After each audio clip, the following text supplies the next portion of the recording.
क्या आपको भी अपने घर और किचन का काम करना काफ़ी ज़्यादा मुश्किल लगता है? तो बस ये वीडियो आपके लिए है।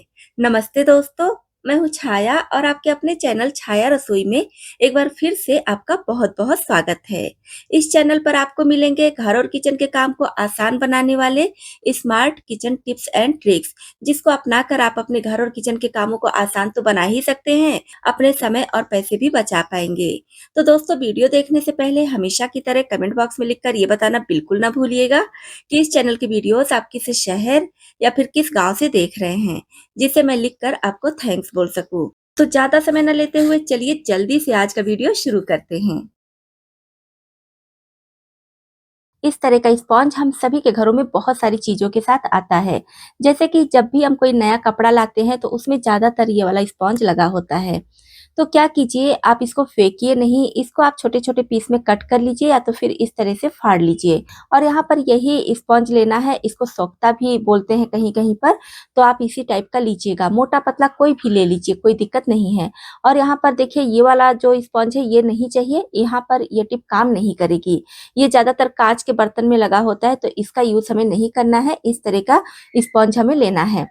छोटे-छोटे पीस में करने के बाद आप इसको किसी भी कंटेनर में स्टोर करके रख लीजिए। मैं यहाँ पर एक मिठाई का पुराना डिब्बा है, तो इसमें इसको स्टोर करके रखूँगी। और इसका यूज़ क्या करेंगे ये भी देख लेते हैं। हमारे किचन और घर में बहुत सारी चीज़ें गिरती ही रहती हैं जो लिक्विड होती हैं। जैसे कि यहाँ पर मैं थोड़ा-सा पानी गिरा कर दिखाई हूँ। इसके बजाय दूध हो सकता है या फिर तेल हो सकता है या फिर चाय, शरबत कुछ भी हो सकता है। तो चीज़ें जब गिर जाती हैं ना, तो अचानक से हमें समझ में नहीं आता है कि इसको जल्दी से कैसे साफ करें, नहीं तो ये फैलने लगेगा। तो ऐसी प्रॉब्लम अगर आती है तो आप क्या कीजिए, एक स्पॉन्ज जल्दी से निकालिए और इसके ऊपर रख दीजिए। तो इससे चीज़ें फैलने नहीं पाएँगी, जितनी दूरी में गिरी हैं बस उतनी ही दूरी में रहेंगी।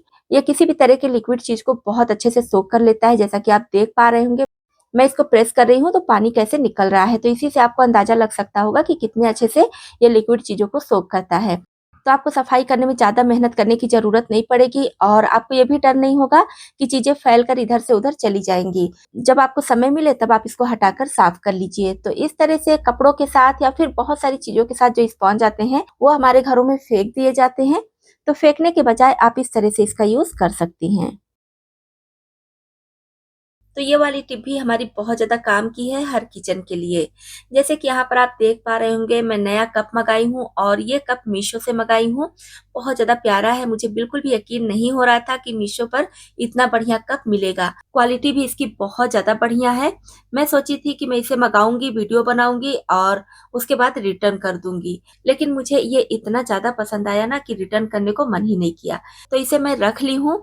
अब नया कप है तो इसमें स्टिकर लगा है, इसके स्टिकर को निकालना है। क्योंकि ग्लास का है तो अगर हम इसके स्टिकर को ऐसे ही निकालेंगे तो इसमें स्क्रैच पड़ने का डर है और साथ ही साथ इसका ग्लू वगैरह भी चिपका रह जाएगा, जो बिल्कुल भी अच्छा नहीं दिखेगा। तो किसी भी तरह के ग्लास के बर्तन के स्टिकर निकालने के 2 टिप आपके साथ शेयर करूंगी, दोनों बहुत काम के हैं। आप दोनों में से किसी को भी अपनाकर किसी भी तरह के ग्लास या सेरेमिक के बर्तन से स्टिकर निकाल सकते हैं।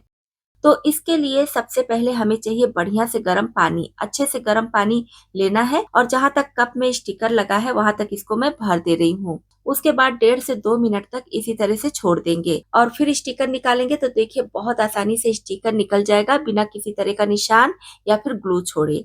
बहुत बढ़िया टिप है, आप इस तरह से किसी भी कांच के बर्तन का स्टिकर निकालिएगा, बिल्कुल भी दिक्कत नहीं होगी। लेकिन हाँ, आपको ये ध्यान रखना है कि हर तरह के ग्लास के बर्तन में आपको गर्म पानी नहीं डालना है, क्योंकि कोई-कोई बर्तन होता है ना, वो चिटक जाता है गर्म पानी डालने से। तो जिस बर्तन के बारे में आपको पता हो कि गर्म पानी डालने से नहीं चिटकेगा, उसी में आप गर्म पानी डालकर और इस तरह से स्टिकर निकाल लीजिए। अब उसमें ये दिक्कत है कि हमें पानी गर्म करना पड़ेगा बढ़िया से, फिर कप में भरना पड़ेगा और उसके बाद स्टिकर निकालना है। तो उससे भी आसान तरीका इस टिप में आपके साथ शेयर कर रही हूँ।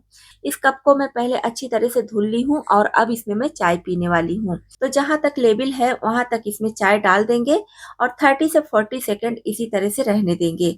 उसके बाद इसके लेबल को निकालेंगे, बहुत आसानी से निकल गया जैसा कि आप देख पा रहे होंगे। आप चाहे तो गर्म पानी भरकर इसका स्टिकर निकालिए या तो फिर इस तरह से चाय भरकर निकालिए। तो इस तरह से स्टिकर बहुत आसानी से निकल जाता है किसी भी तरह के कांच के बर्तन से। उम्मीद करती हूँ आइडिया आपको पसंद आया होगा। पसंद आया हो तो प्लीज वीडियो को लाइक और शेयर जरूर कीजिएगा।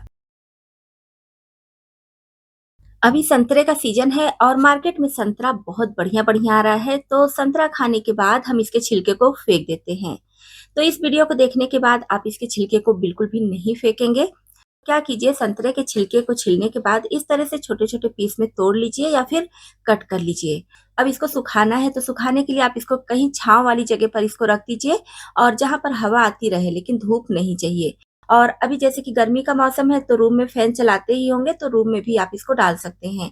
तो जितना छोटा आप इसको तोड़ेंगे या कट करेंगे, उतनी जल्दी से ये सूख जाता है। तो यहाँ पर देखिए, मैं इसे फैन की हवा में सुखाई हूँ और पूरे 3 दिन लगा है, बहुत अच्छे से ये सूख चुका है। अभी की जो हवा होती है ना, वो भी बहुत ज़्यादा गर्म होती है, चीज़ें जल्दी सूखती हैं, तो अच्छे से सूखा हुआ छिलका यहाँ पर चाहिए। अब इसको छोटे वाले मिक्सी जार में डालकर पीस लेंगे, जितना फाइन हो सके उतना फाइन कर लीजिए और उसके बाद किसी जार में भरकर रख लीजिए। अब इसका यूज़ क्या करना है, ये भी देख लेते हैं। तो जब भी इस्तेमाल करना हो, तो 5 से 10 मिनट पहले आप इसको आरओ वाले पानी में भिगा दीजिए। ध्यान रखिए कि आरओ वाला पानी या फिर फ़िल्टर जो भी आपके घर में लगा है, उसका पानी लेंगे तो इसका वर्क और ज़्यादा बढ़िया होगा। भिगाने के बाद देखेंगे कि ये सॉफ्ट हो जाएगा, उसके बाद आप इसको अपने फेस पर लगाइए। हल्के हाथों से इसको रब करेंगे, तो ये स्क्रब का काम बहुत अच्छे से करेगा। फेस पर अगर टैनिंग है या फिर कहीं-कहीं का स्किन थोड़ा अलग दिखता है, कहीं का अलग दिखता है, तो वो प्रॉब्लम भी इससे बहुत हद तक दूर हो जाती है। तो इस तरह से संतरे के छिलके को आप सुखा लीजिए, इसको आप अपने फेस पर तो लगा ही सकते हैं, हाथ-पैरों पर भी अच्छे से रब कर सकते हैं। इससे हाथ-पैरों या फेस में जो भी गंदगी होगी सब निकल जाएगी। आपका स्किन बहुत बढ़िया से ग्लो करेगा और स्किन को फेयर करने का काम भी बहुत अच्छे से करता है ये। लेकिन आप सोचिए कि 1 बार या 2 बार लगा लीजिए तो आपको रिज़ल्ट मिल जाएगा, ऐसा बिल्कुल नहीं है। जो भी आप देसी नुस्खे अपनाते हैं, उसको थोड़ा समय लगता है। धीरे-धीरे करके आपको इसका रिज़ल्ट दिखने लगेगा। मैं इसे अपने लिए बनाकर रखी हूँ और पर डे लगाती हूँ। कभी-कभी सोप का भी यूज़ करती हूँ, लेकिन बहुत कम। ज़्यादातर मैं इसी को लगाती हूँ।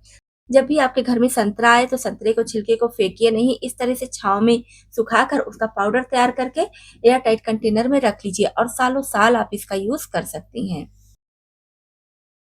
तरबूज का सीजन है और मार्केट में छोटे तरबूज भी मिलते हैं, बड़े तरबूज भी। तो छोटा है तब तो आप 1 दिन में खाकर खत्म कर लीजिए, या फैमिली मेंबर ज़्यादा है तो आप बड़ा भी खा सकते हैं। लेकिन किसी-किसी के यहाँ फैमिली छोटी होती है और तरबूज अगर बड़ा आ जाता है, तो उसको कट करके खाना ही पड़ता है, बाकी को बचे हुए को फ्रिज में रखना पड़ता है।